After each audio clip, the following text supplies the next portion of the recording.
हम लोग अभी तक पूरी तरीके से हमारा जो चैप्टर था न्यूट्रिशन इन ह्यूमन बींग्स वो हम लोग यहाँ पे डिस्कस भी कर चुके हैं, है ना।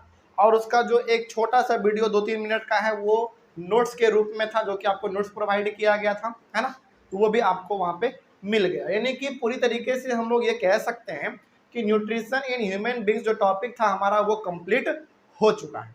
अब आगे समझिए ध्यान से, न्यूट्रिशन इन ह्यूमन बींग्स में जो आपने पढ़ा वो चीज डायरेक्टली कनेक्टेड है रेस्पिरेशन से। हाँ, ये टॉपिक हम लोग आज शुरू करने जा रहे हैं रेस्पिरेशन। ऑनलाइन वाले बच्चे यहाँ पे थोड़ा सा लाइट पड़ रहा होगा इसके वजह से, तो इससे आप थोड़ा सा कॉम्प्रोमाइज कीजिएगा, लेकिन ये टॉपिक आपका यहाँ पे रेस्पिरेशन लिखा हुआ है, ठीक है। चलिए अब जरा सुनिए मेरे बात को ध्यान से। रेस्पिरेशन आप पढ़ने जा रहे हैं और respiration topic nutrition in human beings topic से दोनों आपस में लिंक है।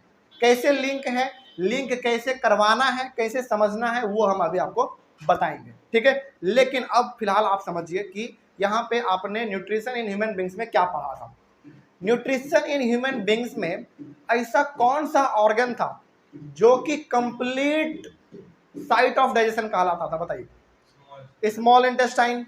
स्मॉल इंटेस्टाइन जो है हमारे बॉडी का एलिमेंट्री कैनाल में आपने देखा था, यहाँ पे स्मॉल इंटेस्टाइन था घुमा हुआ पूरा, है ना। वो जो है ना कार्बोहाइड्रेट, प्रोटीन और फैट का कंप्लीट डाइजेशन वहाँ पे होता है। और आपने ये भी देखा था कि वहाँ पे कार्बोहाइड्रेट, प्रोटीन और फैट इतना छोटे छोटे टुकड़ों में बढ़ जाता है, इतने छोटे छोटे टुकड़ों में टूट जाता है, और वहाँ पे प्रेजेंट क्या होता है, विली। विली क्या करता है भाई, विली उस छोटे छोटे मटेरियल को, फूड मटेरियल को एब्जॉर्ब करता है और हर एक सेल तक जाके पहुंचाता है। लेकिन क्या हर एक सेल तक पहुंचा दिया और यहां से सेल का काम खत्म हो गया क्या? नहीं भाई, अभी फिलहाल सेल तक फूड मटेरियल गया है। कौन लेके गया? विली लेके गया। लेकिन सेल क्या करेगा, उस फूड मटेरियल से अब एनर्जी बनाएगा, और एनर्जी बनाने के लिए उसको चाहिए क्या, ऑक्सीजन। अब उसी चीज को हम यहाँ पे पढ़ेंगे। तो हमने आपको न्यूट्रिशन इन ह्यूमन बींग्स को रेस्पिरेशन टॉपिक से कैसे कनेक्ट कराया, समझ में आया? सबसे पहले आप गए कहाँ पे, एलिमेंट्री कैनाल के स्मॉल इंटेस्टाइन में, वहां पे विली था। विली क्या कर रहा था, सारे डाइजेस्टेड फूड को एब्जॉर्ब करके हर एक सेल तक पहुंचा दे रहा था। हमारे बॉडी में जितने सेल है वहां तक उन्होंने पहुंचाया। अभी केवल पहुंचाया गया है, सेल अभी उससे कुछ नहीं कर रहा है, केवल उसके पास भोजन पहुंच गया है और वहां पे रखा हुआ है। अब भोजन भाई जब गया तो भोजन से एनर्जी मिलना चाहिए ना, और एनर्जी कब मिलेगा, जब उसको ऑक्सीजन मिलेगा। क्या ऑक्सीजन के बिना आप कोई काम कर पाते हैं? नहीं कर पाते हैं। तो सेल के पास भोजन पहुंचाने का काम किया किसने, विली ने। लेकिन सेल उससे एनर्जी तभी बना पाएगा जब उसको मिलेगा ऑक्सीजन, और ऑक्सीजन किस प्रोसेस के द्वारा मिलेगा, रेस्पिरेशन प्रोसेस के द्वारा मिलेगा। वो हम लोग यहाँ पे पढ़ेंगे। और हाँ, एक बात हम आपको बता देते हैं कि रेस्पिरेशन टॉपिक जो है थोड़ा सा लंबा है, तो हो सकता है कि इसमें हमको 2 क्लास लग जाए, एक क्लास ये और अगले वाले क्लास में रेस्पिरेशन इन ह्यूमन बींग्स, ठीक है, जिसमें हम लोग अपने लंग्स के बारे में पढ़ेंगे। यानी कि एक ह्यूमन बींग्स किस प्रकार से सांस लेता है, किस प्रकार से एनर्जी का प्रोडक्शन करता है अपने बॉडी में, वो हम लोग अपने अगले वाले क्लास में डिस्कस करेंगे। कोई डाउट इसमें? चलो अच्छा, बहुत सारे बच्चों को कंफ्यूजन होता है, ये जो रेस्पिरेशन लिखा हुआ है ना, किसी किसी बुक में इसका दूसरा नाम भी लिखा हुआ है, सेल्यूलर रेस्पिरेशन। सेल्यूलर रेस्पिरेशन क्यों? क्योंकि भाई रेस्पिरेशन होगा कहाँ पे, सेल में ही होगा ना, इसीलिए इसका नाम है cellular respiration, CE, cellular respiration.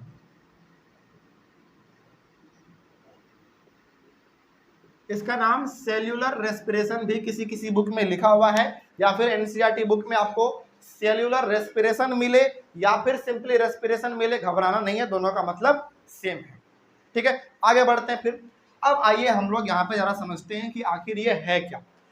Respiration पढ़ने से पहले आपके माइंड से हम ये कंफ्यूजन निकाल देना चाहते हैं कि रेस्पिरेशन अलग चीज होता है और ब्रीदिंग अलग चीज होता है ना। पहले बात करते हैं रेस्पिरेशन के बारे में क्या है, देखिए जरा ध्यान से, और ये सब चीज आपका नोट्स में भी मेंशन है, देखिए ध्यान से लिखा हुआ है। रेस्पिरेशन के बारे में लिखा हुआ है, the process of releasing energy from food is called respiration. यानी कि फूड से एनर्जी का रिलीज करना ही हमारा कहलाता है रेस्पिरेशन। फूड से एनर्जी का रिलीज कराना ही हमारा यह प्रोसेस कहलाता है रेस्पिरेशन बड़ा ही सिंपल शब्दों में लिखा हुआ है, the process of releasing energy from food is called respiration. यानी कि फूड से यदि आप एनर्जी निकाल ले रहे हो, निकाल पा रहे हो फूड से एनर्जी, तो वही हमारा कहलाएगा प्रोसेस रेस्पिरेशन का। सिंपल सी बात है, ठीक है। आगे बढ़ते हैं फिर। Respiration is a complex process. Respiration जो है ना कॉम्प्लेक्स प्रोसेस है, यानी कि एक पेचीदा प्रोसेस है। पेचीदा का मतलब खराब नहीं होता, पेचीदा का मतलब होता है लंबा प्रोसेस है, उसमें आपको बहुत चीज़ों से होके गुजरना पड़ेगा। तो सबसे पहले तो आपको इतना कुछ होके गुजरना पड़ेगा, फिर आपको ह्यूमन के बारे में पढ़ाया जाएगा, उसके बाद हम प्लांट के बारे में भी पढ़ाएंगे कि प्लांट में रेस्पिरेशन कैसे होता है, एक्वेटिक एनिमल में रेस्पिरेशन कैसे होता है वो भी बताएंगे। तो रेस्पिरेशन एक कॉम्प्लेक्स प्रोसेस है, लंबा प्रोसेस है। उसके बाद रेस्पिरेशन इंक्लूड्स ब्रीदिंग। अच्छा, बहुत सारे बच्चों को ना कन्फ्यूजन होता है कि सर रेस्पिरेशन और ब्रीदिंग एक ही चीज है। नहीं, ब्रीदिंग का सिंपल सा मतलब है सांस लेना और सांस छोड़ना, सांस लेना छोड़ना, लेना छोड़ना, यही हमारा कहलाता है ब्रीदिंग। जैसे हम सांस ले रहे हैं, छोड़ दिए, इसी को हम लोग कहते हैं सिंपली ब्रीदिंग। लेकिन रेस्पिरेशन अलग चीज होता है। लेकिन हाँ, याद रखिएगा कि रेस्पिरेशन का ही एक पार्ट है कौन, ब्रीदिंग। और समझ में आ रही है? तो यहाँ पे लिखा हुआ है रेस्पिरेशन इंक्लूड्स ब्रीदिंग। तो ब्रीदिंग जो है वो किसके अंदर आएगा, रेस्पिरेशन के अंदर ही आएगा। लेकिन हाँ, दोनों है थोड़ा सा डिफरेंट, दोनों का डेफिनेशन भी अलग अलग होता है। उसके बाद respiration is a chemical process. Respiration जो है ना एक केमिकल प्रोसेस है। केमिकल प्रोसेस का मतलब है कि जब आपके बॉडी में फूड से एनर्जी रिलीज हो रहा होता है तो उस समय पे कुछ ना कुछ केमिकल रिएक्शन हो रहा होता है ना, इसीलिए हम लोग इसको कहते हैं एक केमिकल प्रोसेस है, ठीक है। जस्ट इसका अपोजिट होता है हमारा ब्रीदिंग। ब्रीदिंग क्या है, देखो, the process of taking in oxygen and releasing out carbon dioxide from our body is called breathing. Simple सा मतलब है कार्बन डाइऑक्साइड ऑक्सीजन को लेना, कार्बन डाइऑक्साइड को छोड़ना, इसी चीज को हम लोग कहते हैं सिंपली ब्रीदिंग। लेकिन हाँ, ये जो ब्रीदिंग है ये किसका पार्ट है, एक रेस्पिरेशन का एक छोटा सा हिस्सा है, लेकिन दोनों का डेफिनेशन में फर्क है, याद रखिएगा इस बात को। उसके बाद breathing is a simple process. ये एक कॉम्प्लेक्स प्रोसेस था, इसमें बहुत चीजों से होकर गुजरना पड़ेगा आपको, लेकिन ये एक सिंपल प्रोसेस है। क्यों सिंपल प्रोसेस है भाई, बस सांस लेना छोड़ना, इसीलिए एक सिंपल प्रोसेस है। Breathing is a part of respiration, ये एक रेस्पिरेशन का एक पार्ट है, ठीक है। आगे, breathing is a physical process. ये एक फिजिकल प्रोसेस है, मतलब कि रेस्पिरेशन के दौरान आपके बॉडी में जो फूड है उससे जो एनर्जी मिलेगा वो आपको नहीं दिखेगा, लेकिन आप महसूस कर पाते हो, इसीलिए है वो एक केमिकल प्रोसेस। लेकिन ब्रीदिंग जो है वो एक फिजिकल प्रोसेस है। मतलब क्या हुआ, इसका मतलब ये हो गया कि आप सांस ले रहे हैं और छोड़ रहे हैं, ये आपको दिख रहा है ना, दिख रहा है कि नहीं, हम सांस ले रहे हैं और छोड़ रहे हैं, तो ये हो गया हमारा फिजिकल प्रोसेस। लेकिन क्या आपके सेल के अंदर फूड से एनर्जी बनेगा, क्या वो आपको दिखेगा, नहीं दिखेगा, उसको आप केवल महसूस कर पाएंगे कि हाँ भाई एनर्जी मिल रहा है कि नहीं। इसीलिए ये है केमिकल प्रोसेस और ये है फिजिकल प्रोसेस, सिंपल सा मतलब। तो रेस्पिरेशन और ब्रीदिंग में आपको कोई कंफ्यूजन होगा नहीं ना, आगे बढ़ सकते हैं। चलिए अब आगे बढ़ते हैं हम लोग। अब रेस्पिरेशन जो है ना दो प्रकार का होता है, पहला होता है हमारा एरोबिक रेस्पिरेशन और दूसरा होता है एनएरोबिक रेस्पिरेशन। एरोबिक रेस्पिरेशन का मतलब है वो लिविंग ऑर्गेनिज्म जो अपने फूड से एनर्जी रिलीज करता है with the help of oxygen. यानी कि जो लिविंग ऑर्गेनिज्म अपने फूड से एनर्जी बनाएगा, किसके मदद से, ऑक्सीजन के मदद से, उसको हम लोग कहेंगे एरोबिक रेस्पिरेशन। लेकिन जो लिविंग ऑर्गेनिज्म अपने फूड से एनर्जी रिलीज कर लेगा बिना किसी ऑक्सीजन के सहायता से, बिना किसी ऑक्सीजन के हेल्प से, उसको हम लोग कर देंगे एनएरोबिक रेस्पिरेशन। इसका एग्जांपल अभी हम लोग लेंगे, यहाँ पे है लिखा हुआ, तो घबराने वाली बात बिल्कुल भी नहीं। ह्यूमन तो ऑक्सीजन लेता है तो एरोबिक रेस्पिरेशन में आएगा, ठीक है। चलिए आगे बढ़ते हैं फिर।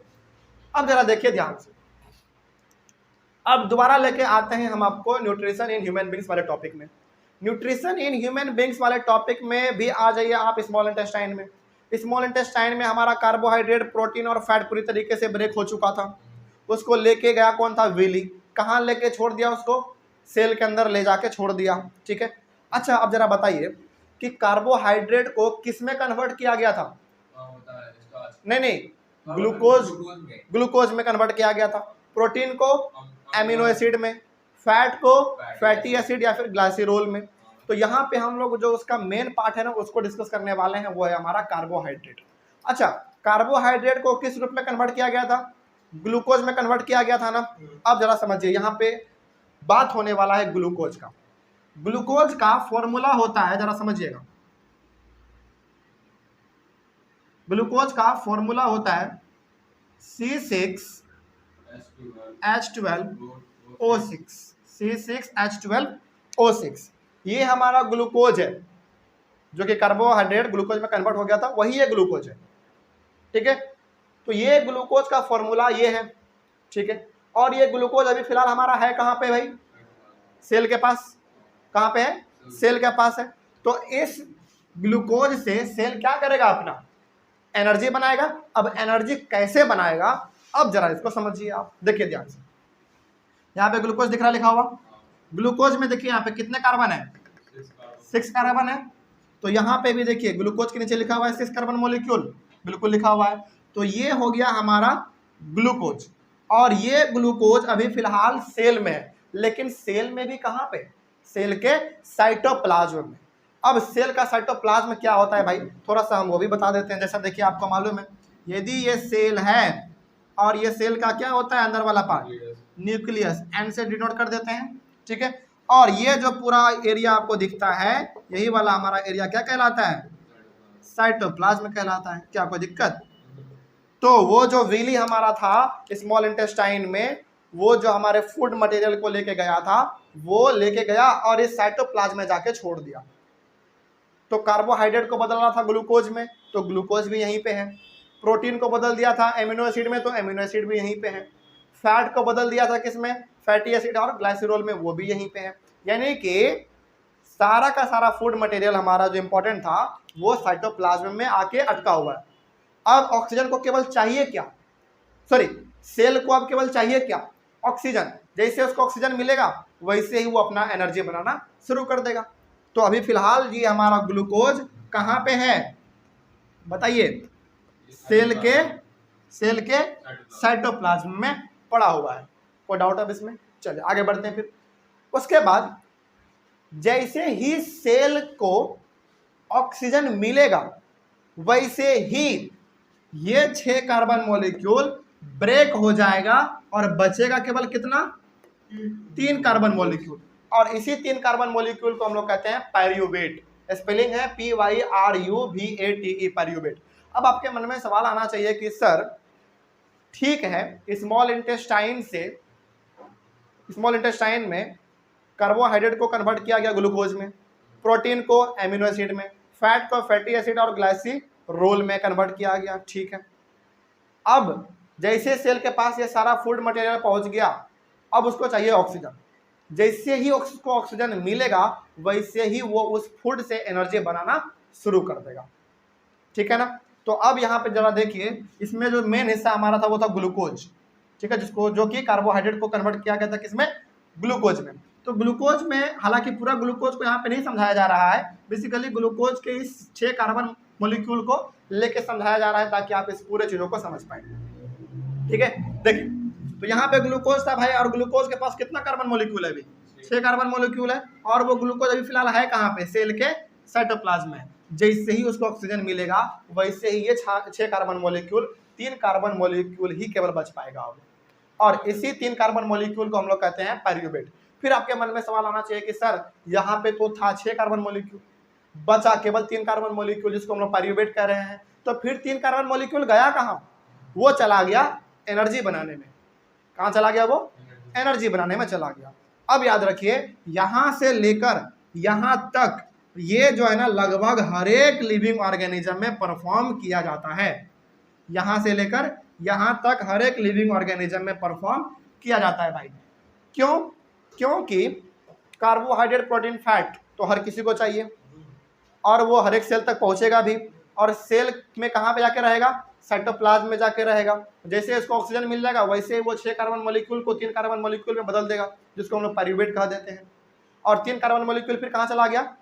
एनर्जी बनाने में चला गया। तो यहाँ से लेकर यहाँ तक हर लिविंग ऑर्गेनिज्म में सेम रहता है, लेकिन इसके बाद 3 रास्ता हमारा बनता है, 3 अलग अलग कंडीशन बनता है।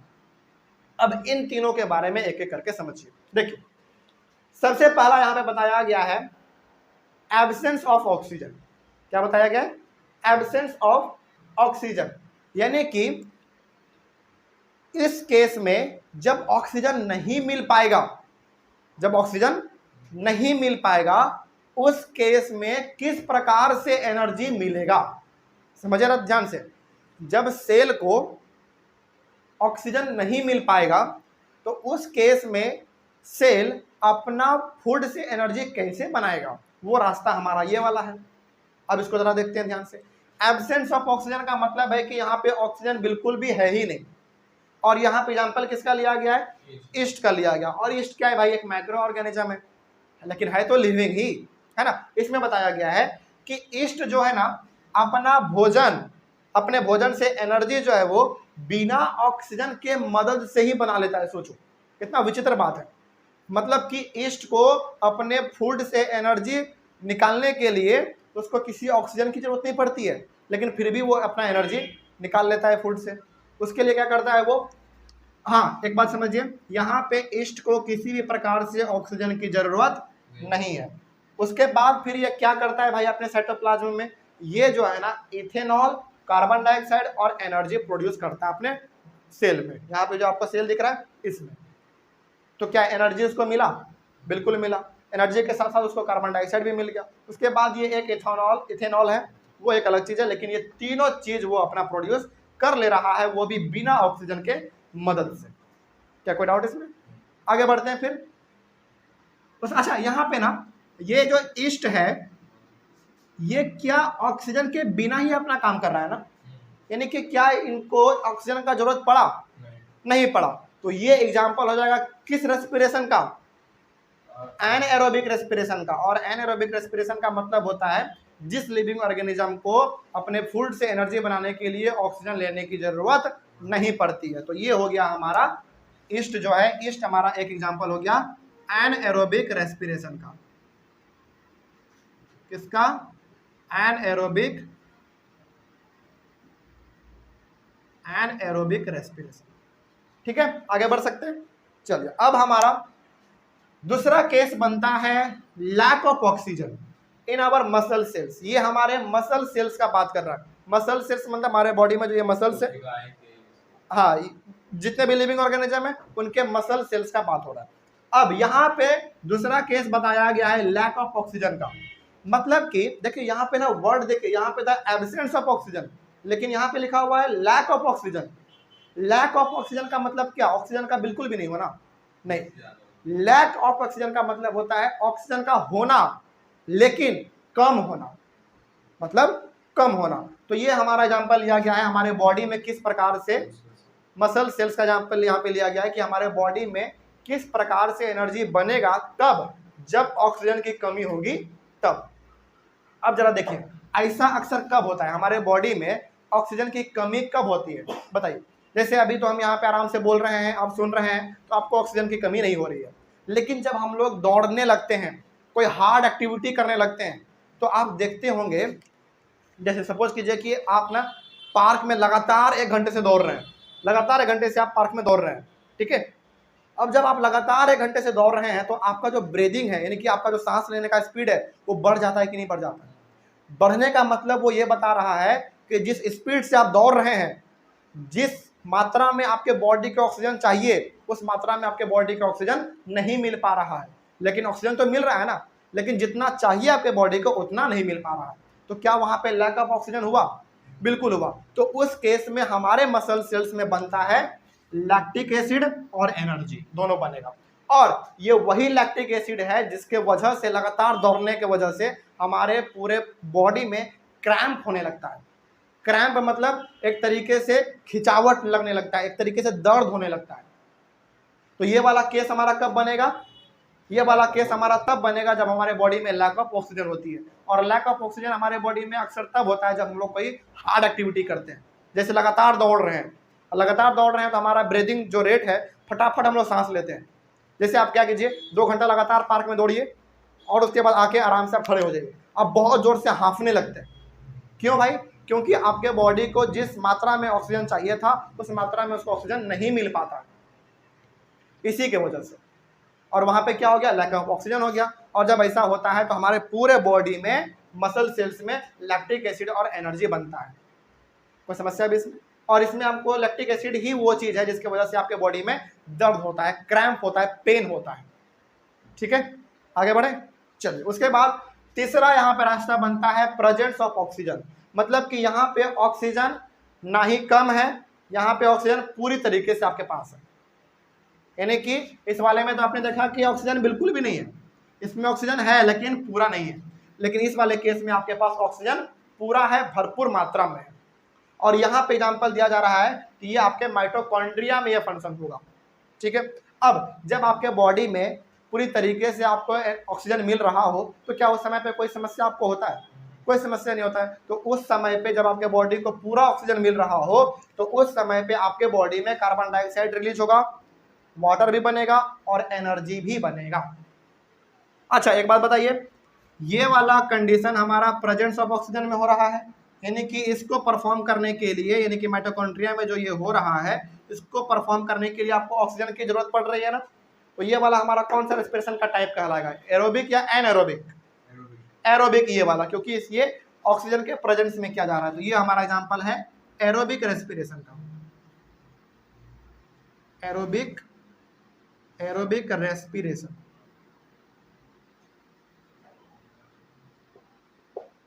हो गया, कोई दिक्कत? आगे बढ़ते हैं फिर। अब इसमें थोड़ा सा और ना हम गहराई से एक चीज बताते हैं आपको, जरा देखिए ध्यान से।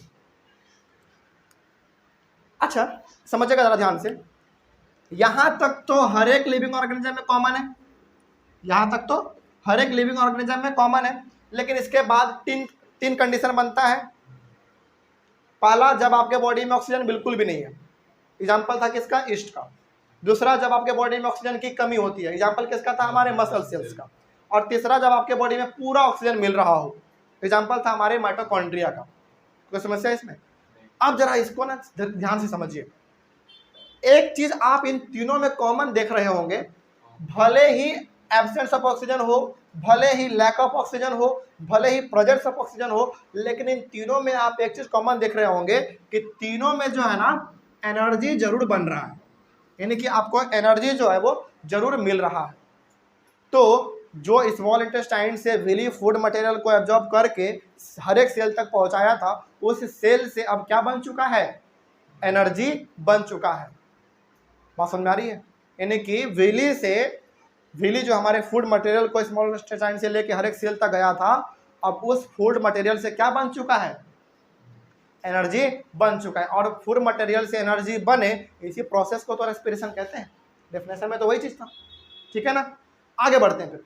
अब सवाल यहाँ पे ये है कि सर, जब हमारे सेल के द्वारा ये एनर्जी प्रोड्यूस किया जाएगा तो क्या हमारा ये सेल इस एनर्जी को तुरंत यूज कर लेता है?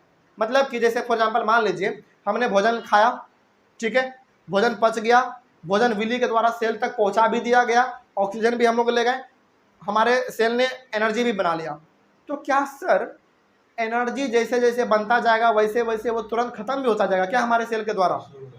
जवाब है बिल्कुल भी नहीं, स्टोर हो जाता है। मतलब ये हो गया कि ये जो एनर्जी हमारे सेल में बनेगा वो एनर्जी हमारा सेल यानी कि हमारा बॉडी तुरंत इस्तेमाल नहीं करता है, बल्कि इसको स्टोर कर लेता है, वो भी एटीपी के फॉर्म में, एटीपी के फॉर्म में, हाँ, एडिनोसाइन ट्राइफॉस्फेट के रूप में उसको स्टोर कर लेता है। और जब जब उसको जरूरत पड़ता है तब तब उसको निकाल के इस्तेमाल करता रहता है।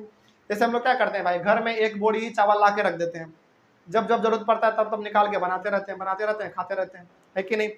तो वही चीज है, हमारे सेल के द्वारा जो फूड से एनर्जी बनाया जाएगा वो एनर्जी तुरंत इस्तेमाल नहीं किया जाता है, बल्कि उसको एटीपी के फॉर्म में, किस फॉर्म में, एटीपी के फॉर्म में उसको इस्तेमाल कर लिया जाता है। इसका मतलब है एडिनोसाइन ट्राइफॉस्फेट, इसका फुल फॉर्म। कोई दिक्कत अब इसमें?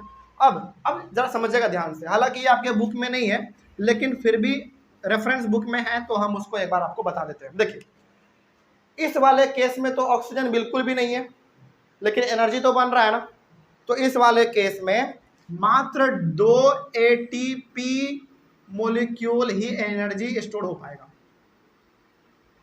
देखिए, इस वाले केस में तो आपके पास बिल्कुल भी ऑक्सीजन नहीं है, लेकिन फिर भी एनर्जी बन रहा है ना, लेकिन इसमें एनर्जी कम बनता है, और एनर्जी कम बनता है तो सेल उसको स्टोर भी कम ही करेगा, यानी कि एनर्जी कम बन रहा है तो स्टोर भी कम ही करेगा।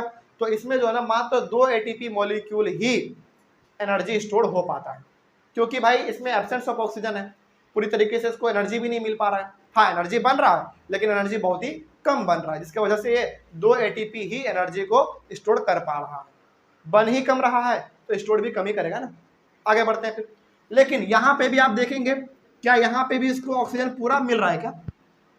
इस वाले केस में पूरा नहीं मिल रहा है, ऑक्सीजन मिल रहा है इसको, लेकिन क्या पूरा मिल रहा है ऑक्सीजन? इसको नहीं मिल रहा है। तो कहीं ना कहीं ऑक्सीजन की कमी यहीं यहाँ पे भी है।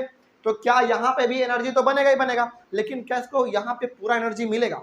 नहीं मिलेगा। तो इस वाले केस में भी इसको मात्र 2 एटीपी ही मिलता है, 2 एटीपी मॉलिक्यूल, यानी कि यहाँ पे भी एनर्जी बन रहा है लेकिन ज्यादा नहीं बन रहा है। और जब एनर्जी ज्यादा बन नहीं पा रहा है तो ज्यादा स्टोर कहाँ से हो पाएगा? ठीक है। उसके बाद लेकिन इस वाले केस को देखिए, क्या इस वाले में ऑक्सीजन की कोई कमी है? कोई कमी नहीं है, यहाँ पे तो ऑक्सीजन उसको पूरा का पूरा मिल रहा है। तो इस केस में 38 एटीपी मॉलिक्यूल, यानी कि यहाँ पे एनर्जी भी ज्यादा बन रहा है तो स्टोर्ड भी ज्यादा किया जा रहा है। ठीक है, कोई समस्या भी इसमें?